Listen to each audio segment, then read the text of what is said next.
Well, welcome everybody to iFilm Dailies. I'm your host, Marcelo Lewin, and in our last episode today, Live Streaming Advanced Techniques, presented by Alex Lindsay, we continue our journey into streaming live events by digging deeper into advanced topics. Your presenter today is Alex Lindsay. Alex has been working in computer graphics and video production for over 20 years. Starting in programming and computer-aided drafting, Alex has worked in print, games, interactive, broadcast, and film. He spent 3 years working at Lucasfilm and Industrial Light and Magic on Star Wars Episode 1 before starting his own companies DV Garage, Rebel Unit, and The Pixel Core. You can learn more about Alex at thepixelcore.com. I'm your host, Marcelo Lewin. Since today is our last webinar, you'll be able to get a hold of me at marcelo@aheadofthecurvemedia.com. Finally, we would like to thank Telestream for sponsoring our last show and for providing a full version copy of Wirecast Pro to give away as a prize today. Telestream specializes in products that make it possible to get video content to any audience, regardless of how it is created, distributed, or viewed. You can find out more about them at telestream.net.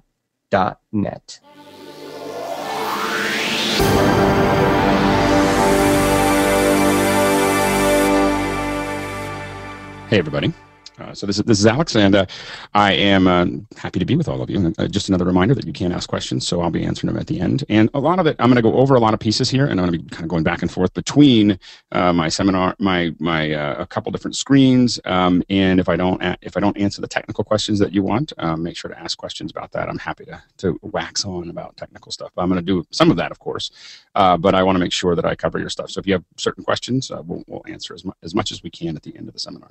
So a little bit more beyond my background, just to directly connected to web. We've been doing web production for 13 years, live streaming for about the last 5 years, and in the last 18 months, we've done about 500 events. So that's kind of our background. These events have been from all different sizes. So everything from one person with a computer, and then also much larger events that are a little more complex. So hopefully I can save you a little bit of time. You'll find that some of this is technical, and so some of it is somewhat philosophical about how I kind of approach stuff. I think that, in my opinion, some of the philosophies that we use to go over some of this is oftentimes more important than exactly how you plug stuff in, which can be very depend on a lot of things. I will talk about both of those, but just something to kind of consider.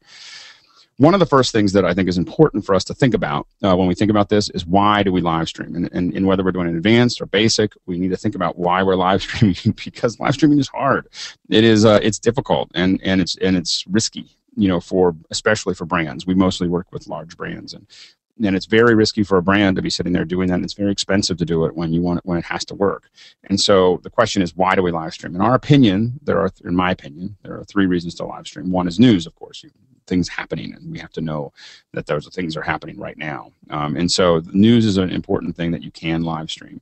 Number 2 is sports, because you don't want to know who won after they after they won. So you want to make sure that you actually get that information. So sports is another one that is still a product of live. And the third one, and I think one that probably applies to most of us more than the first 2, is interaction. So one of the things that you want to be thinking about, not so much right now. I mean, I know we're going to talk about advanced live streaming and everything else, but one of the things you want to be thinking about is, how do you create interaction? How do you get people to interact with the people that are in the live stream? If you're not doing news or sports, you really need to be thinking about that, because if you're not interacting with people, why bother? I mean, why bother? It is expensive, it's risky, it's all these other things. And so one of the things that we talk to every client that we work with is, we at least bring it up, we at least broach the subject, that you want to, that it's important for you to think about how you're going to do that. So anyway, so just something to think about as far as interaction is extremely important. Designing large-scale events. So the first thing that you want to think about as you go through this is the show flow. The show flow is going to drive everything in a larger scale event. So This is something that, a lot of times we think of ourselves as technicians, as below the line, and then we're just going to come in and stream whatever they want. But how we stream that, how we design that, comes from that, is driven from that show flow. And in the early days, I came in, I didn't ask a lot of questions. We would just plug everything in and we just react to whatever was there. The problem with that is that you're not able to creatively think about what you need to do. So you need to be thinking about, working with whoever's going to be in front of camera or whoever's hiring you to figure out what do they really want to do. How do they want to connect people? Who's going to talk? Do they want audience interaction? Do they want online audience interaction? How is that going to happen? So these pieces of the show flow become very, very important because it helps you think that out, and it's going to help you build your schematics and build out exactly how you're going to produce this. Of course, you could have kind of a turnkey system. I admit we're not a turnkey company. So, we design a different system. We have base systems that we start with, but we design a different system for every single event. So, every event comes with a new system that we have designed for that, a different array of cameras, a different audio workflow, a different different pipeline for streaming. All of those things are things that are adjusted based on this show flow. Having that discussion with the show flow is really, really important to start thinking about how you're going to do this. Next thing is video. One of the things that you want to think about with that is the type of cameras that you're using. So when you're talking about this, really in live, we just have to remember that live is, not forgiving to mistakes. So one of the things that you want to think about as you start to think about live streaming is having bigger cameras. The reason we have big broadcast cameras, you're probably wondering why. If you're doing a live stream, why don't you just use a little handheld camera? I just go out and buy a little, little Canon, handheld camcorder. And the problem with that is, of course, is that when you do that and things are going wrong, it's very hard to make it, get to the little things that you have to do to control it. So the more, these larger broadcast cameras are more expensive and have more little doodads on the outside for a reason. And so one of the things you want to be thinking about is what kind of cameras. It's much easier when you're doing a large scale event to have as many cameras matching as possible. So we try to, for instance, just to save us time, a lot of times we try to get all the same brand or many of the same brand, same model, so on and so forth. And it may see, like for instance, you might think, oh, I'm going to get a bunch of Sony cameras and EX, we use a lot of EX3s for the smaller events, and then we start moving to 350s, and then after that, once we get up to larger cameras, then we start the very large scale events. We're using typically Grass Valley, CCU cameras, and so on and so forth to kind of connect all of that up. But one of the things that you want to be thinking about with video is making sure also that these cameras are going to do what you want. So if you're going to stream in 720p, make sure all the cameras actually work in 720p, which may seem like it should be the case, but it's not.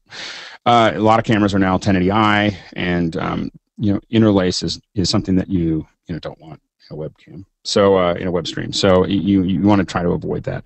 So 720p and 1080p are typically what we're mostly streaming at. Now that YouTube, we most of our streaming is to YouTube, and so we mostly think in a 720p and 1080p world.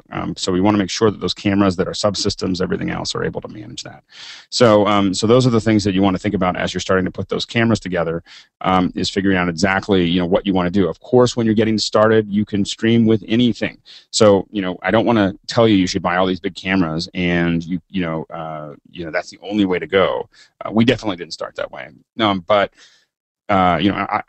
we've done, we'll talk about this later, but as an emergency, we have actually streamed events with webcams because a whole bunch of subsystems went down, and we'll talk about layers of redundancy, but literally a multicam edit with webcams in a very remote place where there was no way to solve it any other way. So you can do it that way, and really with the new cameras like the Logitech C910 and 920, you can get incredible quality out of a webcam that is pretty stunning for a tiny little $100 thing. The problem is you don't have any control over it, and so that's one of the things that you want to be thinking about as you go through that process. Audio, the hardest thing and the most important thing in a large scale event is your audio. Just want to make sure, I'm going to repeat that. The hardest and most important thing that you will do in a live stream is your audio. The video doesn't matter. so the video is I mean, I just talked to you about video, and I talked about all the importance of having control of it. But compared to audio, the video doesn't matter. You definitely need to have good video. You want to have lots of cameras, all that other fun stuff. But many people who do live streaming will spend a lot of time worrying about the video, and audio is there's something else they do. And the problem is that the audio is why people will stop watching your event. If you have crackly audio, if you have ground loop buzz, if you have, you're hearing constant blackberries going off, these are things that are going to drive people crazy, and then they will leave. If you have bad camera angles, you'd be surprised at how bad the cameras can be, and people will keep on watching it if it's good content. And how quickly they will leave if there's bad audio. So one of the things you really want to be thinking about in a large scale thing is building that audio and hiring someone. If you don't know how to do it, hire someone who does. You're not looking typically, if you're doing a little event, you're looking for someone who understands how to do a little analog board. If you're doing a big event, and we can talk about this, if you ask the questions, but if you're doing a big event, you're talking about a multi-layered digital board, and so these are things that are not, they're not trivial, and they're not something you're going to buy a day before the event and figure out how to use unless you have a lot of experience. And so we have a variety of boards that we use. The most typical board on the road is oftentimes an O1V. It's a Yamaha O1V. We use that a fair bit. It's kind of a workhorse. We also have X32s from Behringer, which are inexpensive and have a lot of controls. Our larger units use Allen and Heath iLive systems. And so those are, that's what's built into some of our studios and so on and so forth. And then you can, but we use even, for smaller events, one of our little secrets is that we use the Sound Devices 788T, which is really designed as it's a location recorder. It's more expensive than some of the other boards actually, but it's tiny, and you're able to route many, you can have 8 inputs, 4 outputs, and you can route any of those inputs and stack them into any output. And we use that a lot for simple streams. So, but you really want to be thinking about that. A couple of things you want to think about with audio that a lot of people don't is unbalanced. So you'll see balanced and unbalanced. And this is not an audio seminar, so I'm not going to spend too much time describing what that is. But what I will say is that unbalanced is not your friend. It is, in fact, it's your enemy. You should hate it with a passion. We don't let anything unbalanced get into our system. That means no little 1/8-inch jacks coming out of our computers to get the sound. What we use is you can use a lot of different things. What we use is what's called a Sound Devices USB Pre 2, which gives us balanced audio, XLR outs, coming out of our system. And so you want, when you listen to, we see large corporations with buzz, and that buzz is coming from unbalanced inputs. It's coming from their comms being connected to their audio workflow, and it's created by ground loops. And so ground loops, it has to do with all your, how you're powering everything up. A lot of our audio devices, we try to keep it on a separate and clean power source to try to keep some of that from occurring within our system. There's also a lot of things, there's a lot of ways to try to get rid of that. But the main thing is you want to be listening for it. You want to listen to it. You want to set your audio silent. You want to be listening for it. And if you're the producer, you want to always be listening for that. And it happens in many. You see it in broadcast. You see it everywhere. And you want to, think about those things, especially for smaller events. We do a lot of battery operated stuff just to keep it away from, not have to think about it. So we have to set up quickly and move through it. Again, that 788 that we use is battery operated. So we're able to just kind of pop it in, and we try to keep as much, that way on the smaller events. For the big ones, you can't do that, but you have to pay attention to it, and you have to sort it out because it's really annoying. Internet.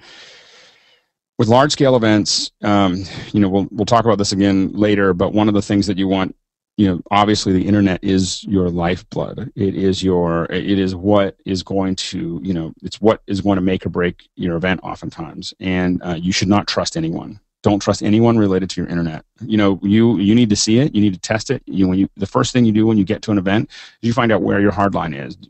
And by the way, we're talking about large scale events and advanced streaming, so I'm not going to even cross the idea of streaming over Wi-Fi. And if you're thinking that, don't think about that. So you need to, you need a hard line. When you're going in, the discussions that you're going to have are you're going to either, for a very large scale event, obviously you're going to have a provider that's providing your internet. They're going to be providing you a level of stream. You're going to take the amount of data that you need. It really depends on how big your stream is. You might be 2 meg, 4 meg, 8 meg, that type of thing. And a lot of things you can think about. Now, we can talk about these based on questions, but I think that Andy Beach covered a lot of these things in an earlier thing. So I'm not going to try to go through every little bit of it, but you're going to decide how much data you need, and then you're going to double it. And that's what you're going to ask for. If you think you need 10 megs, you're going to ask for 20. You want to have headroom. You want to have it. The other thing that you want to be asking for is a separate VLAN. So you want whoever's providing this to you to give you something that is dedicated to your IP, dedicated to your port, somehow having it that you get priority over that if they open up a public Wi-Fi, or if they open up other things that are going back to that back plane, you're not going to be affected. You get access to that. And preferably what you want is an entirely separate connection, than whatever they're using. And so a lot of times you're going to want to have that. Now, there's other things that you want to think about. We don't do any large scale streaming where we don't have backups. So one of the things that we are going to bring in typically is, at minimum, we're going to bring a cellular backup. We use a device called a Dejero, Dejero, Dejero. And that Dejero is 6 modems that will then go back to we have a tech core in Washington, D.C. that goes back there. We're going to want to have that. If they're providing us internet, that's what we're going to want to have. For larger scale events, a lot of times what we want to do is we don't want to stream from their location at all. So what we're doing typically is, if we have a large scale event and we don't, and they have the budget for it, most large scale events we work with do, we're going to put a sat truck outside. And I know sat truck sounds huge, but you're talking about budgets that are hundreds of thousands of dollars, and a sat truck is $7,000 for the day, or $10,000 for the day, or something like that. So we want to put a sat truck out if we can. Otherwise, we use a thing called the switch. The switch is a fiber connection. And so while many locations already are on the switch, so like Moscone Center in San Francisco is already on the switch. So we can simply, we have fiber into our systems that allow us to take other fiber connections. Our AVOC the switch, which is the one we prefer. Vivix is another version of that. These are fiber lines, and so these are extremely low latency connections. So you're talking less than 50 milliseconds, oftentimes less than 20 milliseconds from anywhere in the United States back to your location. Now, we do streaming from all over the world, so then that's why we start talking about trucks. We also have a fly pack. The Zeros, and Viasat has a fly pack, and we just got that we use as well. So that's a satellite connection. It's what we call a KA satellite. You basically have 3 versions. You have a KA, KU, and C-band satellites. C-band are huge, and you don't usually put them on trucks anymore. And so those are really the big giant satellite dishes you see outside of NBC. Those are C-band. The advantage of C-band is the disadvantage is they're massive. The advantage is that their coverage is a lot better, and if it rains, they don't break up. KU is much more portable, and it is the issue there is that if you get a lot of rain, it can break up. So you have to be thoughtful of that. And KA is just very limited in where it could go, but it's a hardline connection. So these are all things you want to think about, but you want to think about at least 2, if not 3, ways that you're going to connect if you're doing a larger piece there. So comms. So we're going to talk about comms because comms are the key to the operation. I think I just said that. I'll say that later. Anyway, so pre-streaming. A couple things here with pre-streaming video distribution. You want to get people ready for your event. So just think about, if you're thinking about planning, if you're part of that planning group, think about how you're going to get out to YouTube, out to social streams, out to other things that are going to allow you to get people thinking about it, having people can participate. Again, you want to create that connection. You want to create that, talking to people about that process. You also want to warm up the audience. I think that actually, what Marcelo did before this is a perfect example of exactly what you want to do. The 10 minutes before the event warms up the audience, builds a larger start audience. It does all the things that you want to do. So you want to think about things before your actual event. What you generally don't want to do is cold start right at the time of your event, and there's a whole bunch of reasons not to do that. One reason is that you'll have a lower number of people watching immediately. The second thing is, and when you think about that, like, oh, they'll eventually show up. Well, that's fine, but people showing up and thinking that this is exciting and getting excited about it means they're sharing it with other people. They're tweeting it. They're putting it on Facebook. They're putting it on G+. They're putting it on all these other things. And so you want them to be doing that. You want them to be doing that 10 minutes before the event so that because then their friends are retweeting it and their friends are looking at it. The better the content is before the event, the more people are going to watch your event live and the more people are going to interact with you live. So those are really, really important things to kind of think about. Event communication. So we didn't do this when we started. We had walkie-talkies, cheap walkie-talkies that we bought from, we bought from Radio Shack, and it kind of worked. We could kind of talk to each other, but there was an awful lot of running around. And I think that, we've learned a lot in the last 500 events.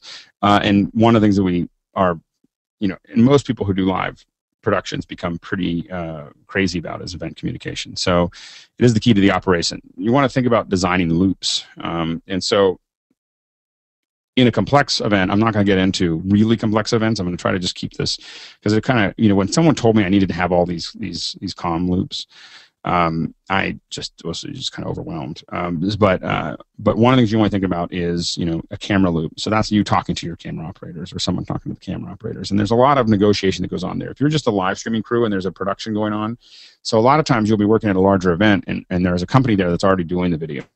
You're just locking into them. So you might be doing the cameras, but you may not be doing the cameras because they're doing cameras for what's called IMAG.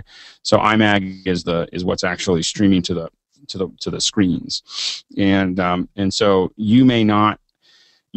Sometimes they'll let you call the cameras, but typically not because the web stream wants something a little bit more aggressive than what you want on IMAG. If you put that up on the screen, it's really distracting from the speaker, but it's something you want to be cutting through a lot. And so a lot of times what we ask for is we just ask for their program, and then we ask for a couple extra cameras so that we can jump around a little bit. We can be a little bit more ADD for the web audience than the IMAG is. So and so that's the.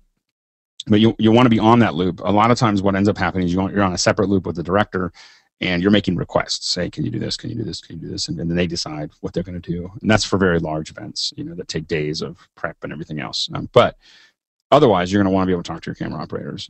You can always tell someone who's done a fair bit of this or some of this is that they quickly have comms. The cheapest comms are probably from... the cheapest comms you can get are from Data Video. They have these great little 1U that has a whole bunch of little comms and tallies, and it's cute, and it works. So when I say cute, I don't want to belittle it. It's a great cost-effective way to do this. Once you start getting into it, you're going to start moving to things like Telex and ClearCom and there's a couple of Rydell is like starts to get into kind of a crazy world of communications. But we use ClearCom for most of our stuff. We have a lot of ClearCom base stations and channels and so on and so forth. And so you have camera production. Production is you talking to everybody else, not the camera operators. You do not want them all on the same loop. It's very tempting because you want to be cheap to put them all on the same loop, and it's just very confusing for the camera operators. Talent. So a lot of times you're going to want an IFB for the talent. Really being able to talk to the talent is something that's important. The way we set up our comms, a lot of times we can talk into the ear of our talent anywhere in the world, and our guys are set up to do that and put that together. And so you want to be able to you got to have somebody that's on screen that you can talk to, and sometimes you just give them a tablet or you put it on a teleprompter or you have a little. Even an iPad next to what they're looking at, so that some kind of what we would consider in the United States we call it a confidence monitor, which is showing the information. In the rest of the world it's called a comfort monitor. So I don't know. I think the U.S. are a little harder, But anyway, so it's comforting. It is comforting. So in that confidence monitor you'll be showing them that information. And then a lot of times we build client comms. So when we're doing a live stream. Most of our live streams, our clients are not with us. So I know that sounds crazy, but we just do stuff all over the world. The clients can't be there, so we set up comm loops. And a lot of these are, for clients, are typically, these are typically phone bridges. They're not, they're some kind of dial-in. And what we actually use is the same thing you're here using today, which is go to meeting or go to webinar. Depends on how many people we have logged in, but we use go to webinar to do that.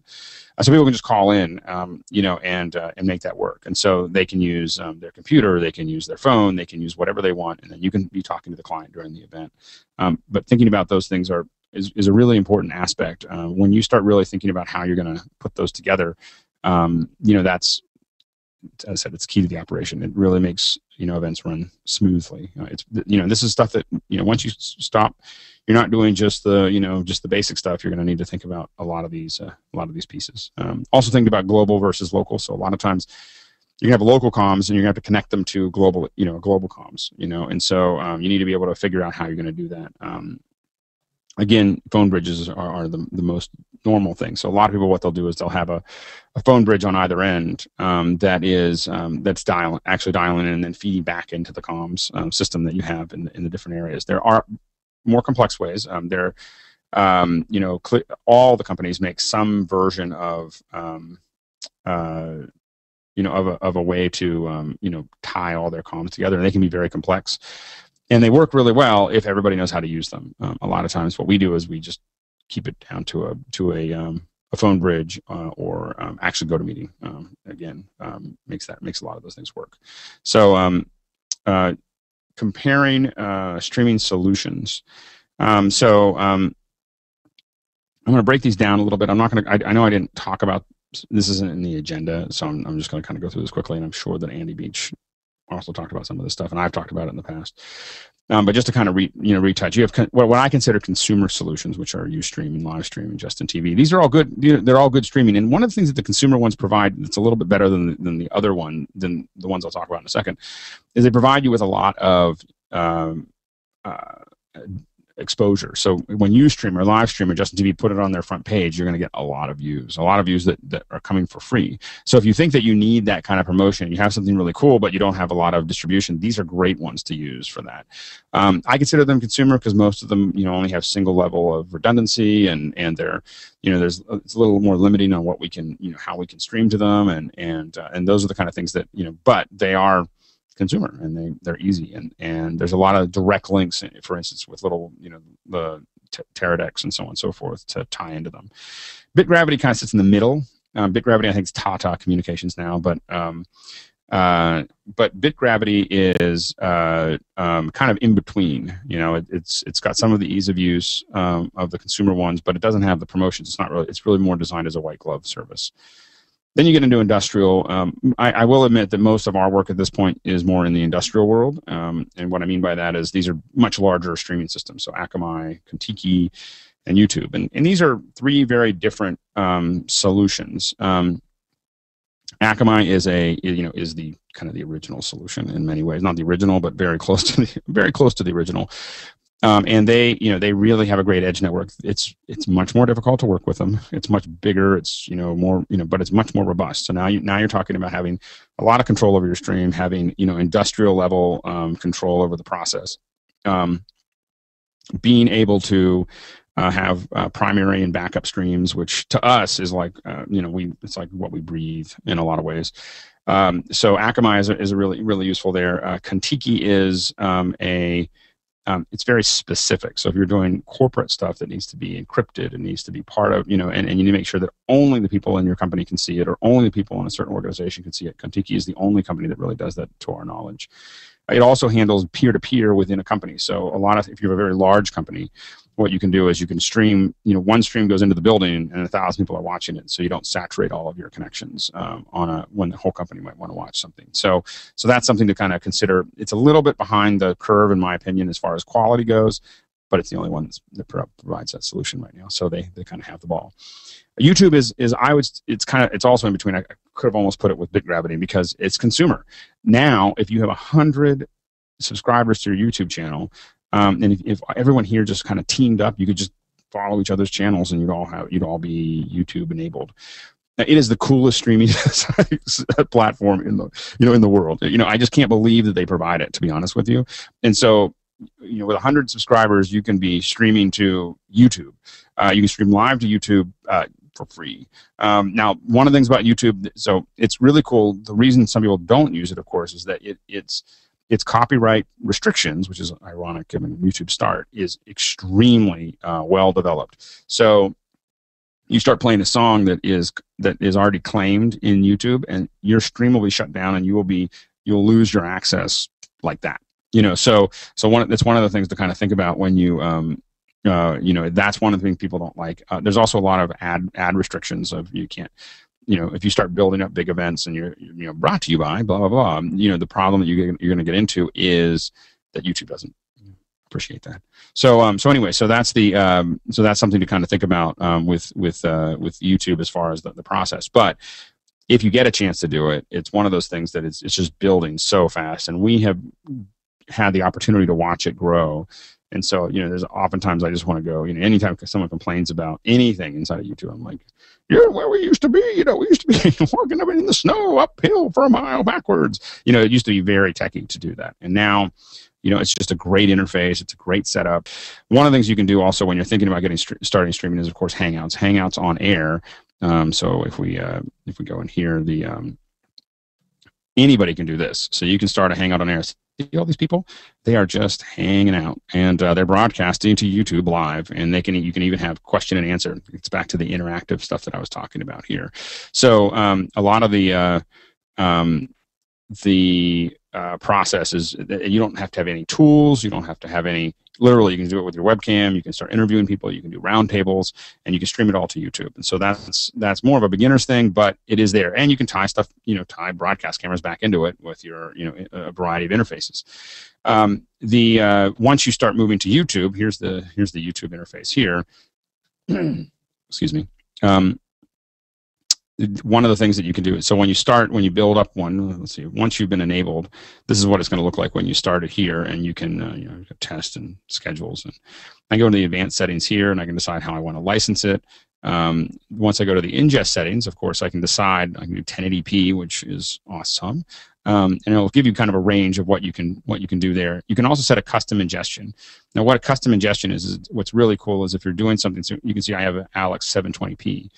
What that's going to make sure of is that if I'm using one of my encoders, if I use other encoder here, it means that this crazy thing all stays the same. Now that I've showed it to you, I'm going to get rid of it. But so anyway, but the point is that it is you can actually manage your streams and have a bunch of different streams that are all set up, and it's always the same. A lot of people don't want to reset their encoders, and when I say reset their encoders, a lot of our stuff that we do is on the industrial level tends to be with these elementals. So you can see these elementals here, and so this is one that's running a test right now. We just did an update. So but this elemental that I'm looking at is actually in Washington DC. So I'm able to administer it completely from here, so which is kind of slick. So anyway, so that's what we use now when we get started, and what I use at home actually. When I'm doing streams from my house, which I do a fair number of, what I actually use is Wirecast. And so when you're using, and this isn't because Wirecast is supporting the seminar or Telestream or whatever. This is just what I use. It's what I've been using since the early days. This is what we started on. We still use it for events. We use it as backups. And when I when I need it, this is what we use. This is what I use in my house. So what's really great is you can get a free version that'll stream straight to YouTube. And so this is a great way to get started and really have a lot of really great tools, to move forward. When you start dealing with a lot of more complex things, we have to sync everything up. You might decide you want to use hardware encoders like elementals, but we've gone a long way, and we still use Wirecast for a lot of the stuff that we do. So anyway, so hopefully that is what you see here is the ability to put the stuff together. Now I have a live control room, so even if I'm streaming here, I'm able to see what's going on here. I'm able to see whether I'm getting data. I'm getting feedback on my analytics. Right now I'm getting no data, so it's not happy. But I can preview it here. I can make sure it's all there, and it's just a great interface to do this. And so anyway, I'd highly suggest playing around with that. So, all right. So I talked to you about a whole bunch of technical stuff, and now what I'm going to try to do in the remaining time is talk about what I think is probably, I haven't really done this before, so we'll see if you if you think this is useful or not. I'd really like to get your feedback. Actually, hopefully, we can run a little thing to actually specifically run a little poll to see if you specifically like this. This is something that I've talked about, and people like it when I talk about it. I've just never actually talked about it all in one place. So I think this is the most important part. And the thing to remember is that I didn't know any of what I just told you when I started doing live streaming. And we were doing it for Fortune 500 companies. We had little laptops, and we have little RCA cables, and we were just kind of plugging stuff in and trying to make it work. So having all that technical stuff didn't necessarily make the difference. I believe that this is what made the difference, and so hopefully this will be this is hopefully useful for you. So here it is. First, pace yourself. Pace is not a a Zen term or a healthy term. It's a SEAL term, as in Navy SEALs. And I approach everything from this perspective. So PACE is primary, alternate, contingency, and emergency. I don't know why I always have trouble with C. Anyway, so primary, alternate, contingency, emergency. And so I always go into a streaming event with 4 ways I'm going to get out of it. So I have a primary, which is exactly, might be my local internet connection. My alternate is going to be a satellite. My contingency is going to be my MiFi, and my emergency might be the Wi-Fi. Obviously it's a lower level of stuff, but I want to know how I'm going to do it. I want to know how I'm going to get other cameras in. I'm going to want to know how. I want to think about that before I get there. When did Noah build the ark? Before the rain. So you don't think about it when you're there. You come ready to go. When we bring gear to an event, we bring the gear that we need plus 30% of all kinds of other stuff, and cables and extra cameras and mics and all kinds of other stuff, because you want to be thinking about how you're going to get out of this when things go wrong, because things will go wrong, and it's live, and things are going wrong in front of lots of people. So pace yourself. Your gear is your parachute. So the thing is that a lot of people just kind of grab their gear and they put it together. We treat our gear like the parachute, and that's what we constantly talk about in the office, or I constantly talk about, sometimes to the chagrin of many people in the office, is that the gear is our parachute, in the way you pack it, the way you manage it, the way you work with it. This is what gets you out of the event. And so we look for, and we worry about every cable. We use QuadStar audio cables. We use we use high quality, Canary, I can never say that right. Video cables. We make sure that everything's top of the line, because this is what's going to make a difference. We want to make sure that things are flexible. We want to make sure that we keep them in good condition. When things break, we don't put up with it. We RMA them. In production, you'll see these big X's come back like, this is breaking.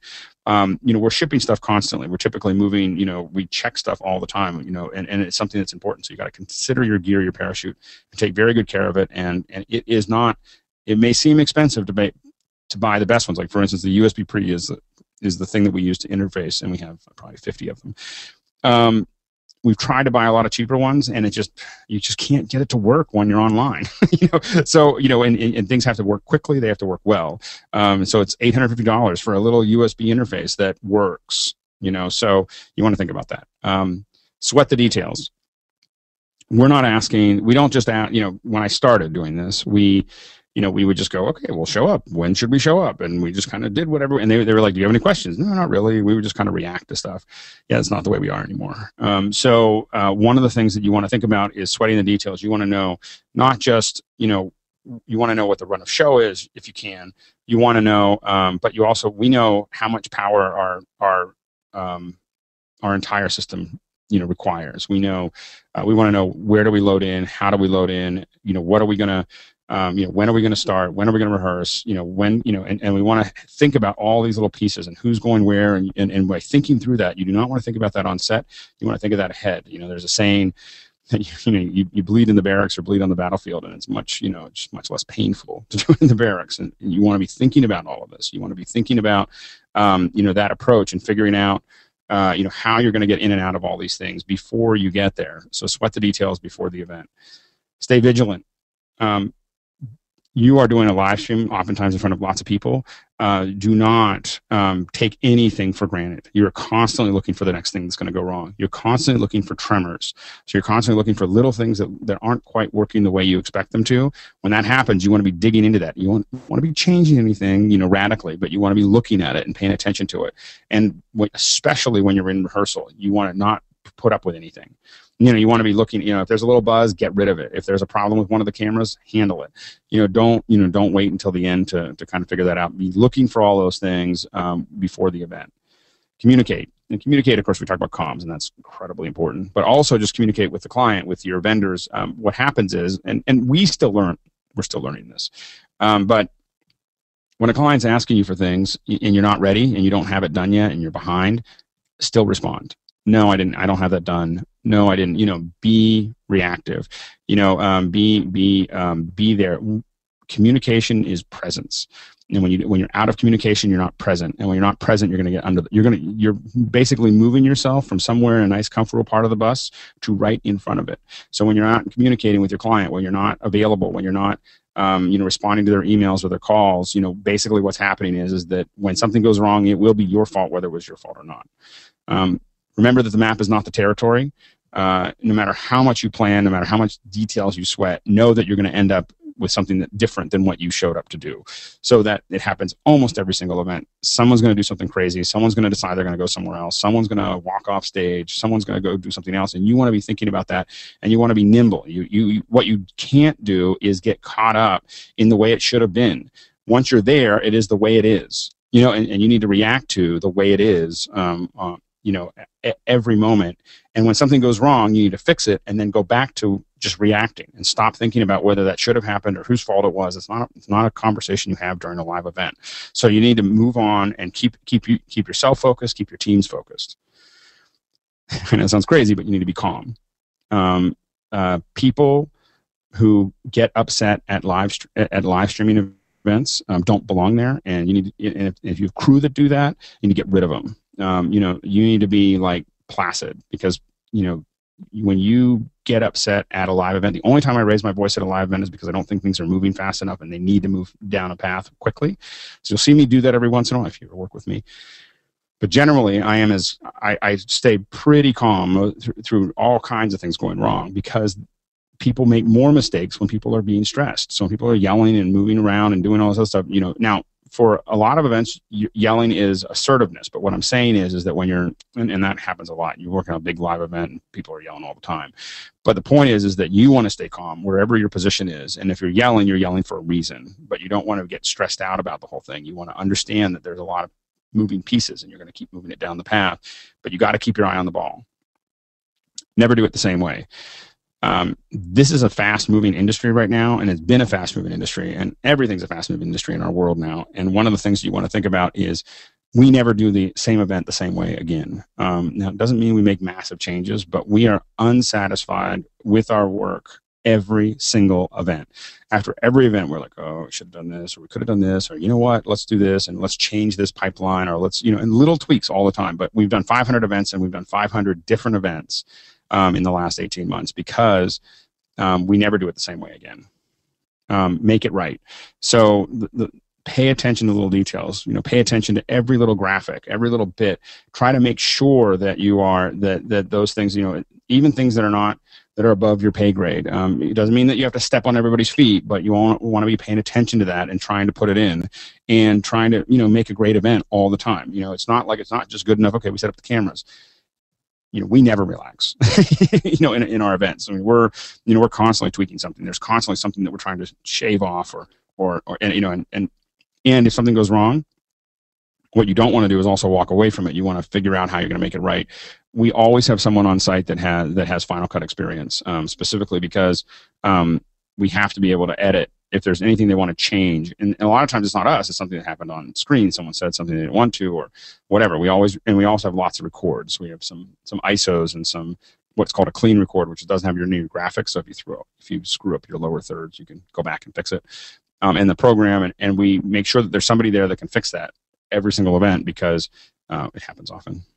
Finally, charge your batteries, and this used to be this when I wrote this, it was feed your crew, but charge your batteries I think is a more general thing. What I mean by that is obviously charge your equipment batteries. You'll find that people who do live stuff are constantly charging everything. They're constantly charge because you never want to be that person who had I always think of if a battery goes out, I think of True Lies with the battery, Aziz, battery, and you just don't want to be that guy, and so the thing is that you don't want the batteries to go out on your wireless, on your wireless comms or your IFBs or your wireless mics.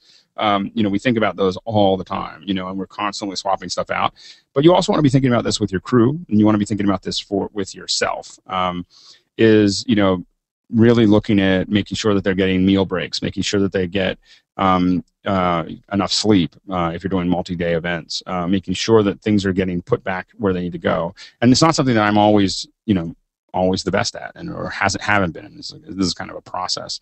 But people who haven't eaten and who are tired make bad decisions. This is not about coddling people. It's just a matter of making sure that people are online. And so you want to be looking at that. When you think about feeding them, don't feed them any sugar until the last hour. So you'll find us. We have lots of nuts and fruit and all kinds of stuff around, and meal bars and stuff like that, in addition to getting sandwiches and so on and so forth. But stay away from the M&Ms. Some people put M&Ms out all the time, and you just end up with a lot of crashes. So, but charging your battery, and it also means that at home, making sure that you're getting you're getting the sleep that you need. You can only stretch out so far, and these are the things that I think probably, in some ways, make more of a difference than many of the other things that you could do. So anyway, that is my talk. I think I've got 2 minutes left. If you want to ask me any questions, you can just Alex Pixelcore. You can also find me as Alex Lindsay on Twitter. And I'm also Alex Lindsay. I think I'm just Alex Lindsay with a space on G+. And I post most of my thought processes around Hangouts or live streaming. And I put pictures of behind the scenes of my live streaming all on my G+. G+ is really where I operate most of my posts. And then Twitter, I tell people that I'm doing seminars like this, and I have short quips and complain about my flights. So anyway, so that's it. So that is my. I hope you guys enjoyed my little chat, and I'm ready for some questions. All right. Well, it is time now for Q&A, and I do have lots of questions. If you're ready, we'll get started here. I'm ready. The first one is, how do you properly test an internet line for live streaming? Sure. So how do you test an internet line for live streaming? So one of the things the first thing that we do is, and I know this sounds very basic, but the very first thing we do is we run up to, we go up to speed test and speedtest.net, and we run a speed test. It is not the most precise tool in the world, but we know what we're looking for. So, so we want to see speeds because it actually uses a lot of public IPs that we need, or public ports that we need. And so when it's doing its test, so it tells us a lot about if it can't see the internet, for instance, we know that there's issues with the firewall. One of the things that we, so we'll test it there. We want to see ping rates that are low, typically below 10, but definitely below 50, unless we're using a cellular or satellite connection. And so we want to see low ping rates. The ping rate is not as important unless you're doing, if you're doing two-way, it becomes very important. If you're doing single way, it's not as important. And then you want to see speeds, of course, twice what you think you need. And if you do that with speed tests, that's a good start. The number one way you're gonna test your speeds is you're gonna do a lot of streaming. So we get up there, we start streaming, from all the locations, we start making it work. You can do a lot of these other tests. There's a lot of ways to do pings. There's a lot of diagnostics that you can use, but the thing that you want to do is make sure that that you're capable of streaming to your endpoints, and making sure that you do that often and all the time. We have a dedicated person at most of these events that is just managing the stream, and that's all they're doing all day. Is they're working through it, and they're making sure that they don't see any tremors, and they don't see any frame drops, and they don't see a lot of other pieces. When you're streaming, don't stream a still. Typically find some great video. Those are we play a lot of different videos, with a lot of motion, because that's what we really want. That's what we really want to see.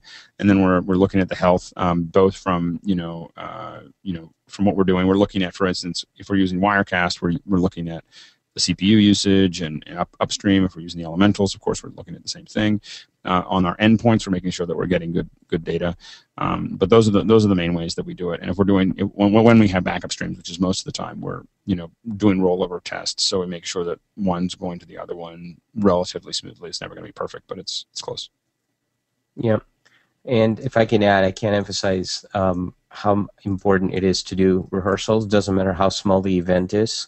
Yeah. For all the webinars I've ever done, and we've gone through rehearsals together, it's like I always do rehearsal, and we've done on Tuesday, we did a rehearsal, did some issues, and see how to recover them. It's so important, right, to do that, to have a checklist, to be prepared. No, rehearsals are huge, and yeah. We rehearse, and we do it.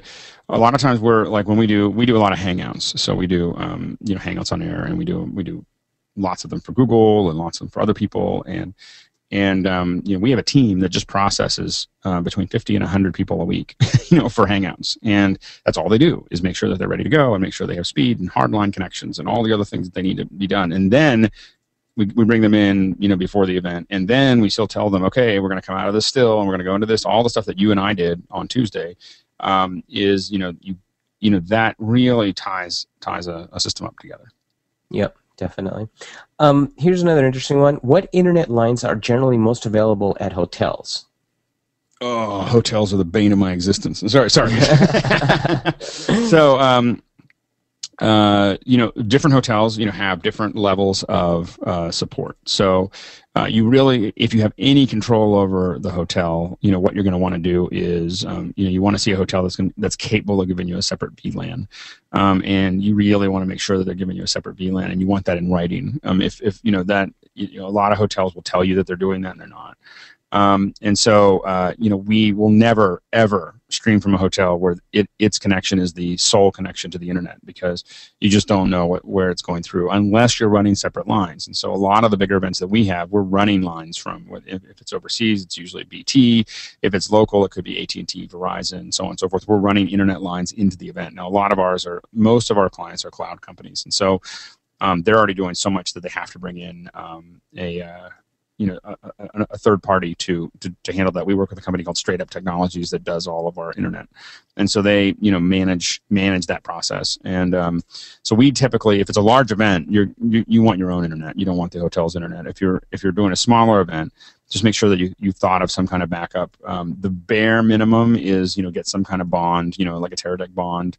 That is the bare minimum of what you want to be taking into an event that really matters. But again, we use things like, we've used LiveView in the past. Right now we're using mostly Degero, but more industrial cell backups to make sure that you have something other than the internet that's provided by the hotel, because most hotels, we have a handful of hotels around the world that we can trust, that we know that they have good tech, but most hotels can't be trusted.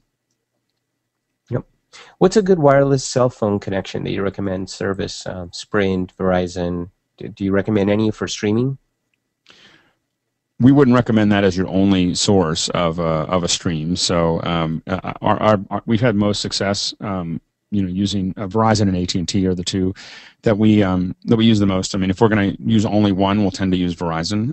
If we're going to use one or two, but what happens is it just really depends on their coverage.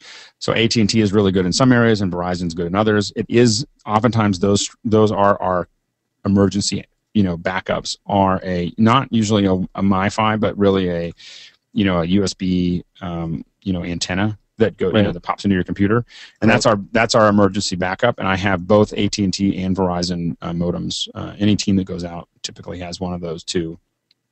Has both of them, so that we can, and then we test those when we're there to make sure that and again, that's if the Degero went down and the local internet, and sometimes the satellite went down, or the fiber or whatever, that would be the last thing that we get to, and we have gotten to it once. Always prepared. Yep. Is it possible to set up a redundant Wirecast Pro system? Yeah. Well, yeah. So you can. So one thing to know about us is that while we use Wirecast, I use Wirecast, all of it, all of its capabilities at home. Most of the way we do it is we use hardware switchers, mostly because it's just the hardware switchers are a little easier for us to kind of integrate into everything else that we're doing. And so we have a pretty heavy investment in Blackmagic switchers. So everything from the 2ME, we're about to buy some of the 4K ones, mostly because they do 1080p better. 2ME, 1ME, and really, if you're getting started, just a little TV studio. So we typically pipe that into Wirecast, and then we might use some of the tools for Wirecast for downstream imagery and so on and so forth to do that. So I mean, that's the way we kind of utilize it. And in that case, it's easy because you just have two computers and you just mirror out what you're doing from your switch. So that's a great way to do it. You don't need to do that. I think one way that you can also do it is obviously take the screen output from one Wirecast and pass it into the other one. So the other one's just streaming in the Wirecast itself. You're editing on one and outputting to the other on another computer. We haven't done a lot of that because, again, the way we manage records and cameras and everything else, typically our standard, our most used switcher is a Blackmagic 2ME switcher, which has a lot of inputs and outputs, and that's even wired into a 40x40 router. So it's there's a lot of structure around what we do, but it is possible. And as I said, with a cheap little, TV studio, you can go to both two Wirecast systems. And the other thing to know is that one thing we've already done with the Wirecast for YouTube is they have, YouTube has multi-angles, so you can do up to 5 other camera angles other than your mainstream. And the easiest way to do that by far is to use like Wirecast for YouTube, because you just log in and it automatically links you to your account and to that stream. So you create, all these different camera angles, and you can actually stream in and out of those. And again, you're starting with hardware and then you're feeding out to those pieces. Yep, definitely. Well, Alex, unfortunately, as much as I would love to continue doing this for another hour, we are completely out of time. So I do want to thank you for doing this with us today, our webinar. It's been a pleasure working with you and very informational. So thank you so much. Thank you, and just as a reminder, I'm probably going to do some other, hangouts and stuff like that about live streaming and hangouts. So definitely follow me on Twitter and on G Plus, and I'll be probably posting them there. And thanks for having me. Definitely, Alex. It's been a pleasure, and thank you for presenting today. I really appreciate it. And also would like to thank Telestream for sponsoring our last show and for providing such great prizes to give away today. Last but definitely not least, I want to thank each and every one of you for attending all of our shows. I sincerely hope you enjoyed them. So until we meet again, I am Marcelo Lewin. Cheers, everybody.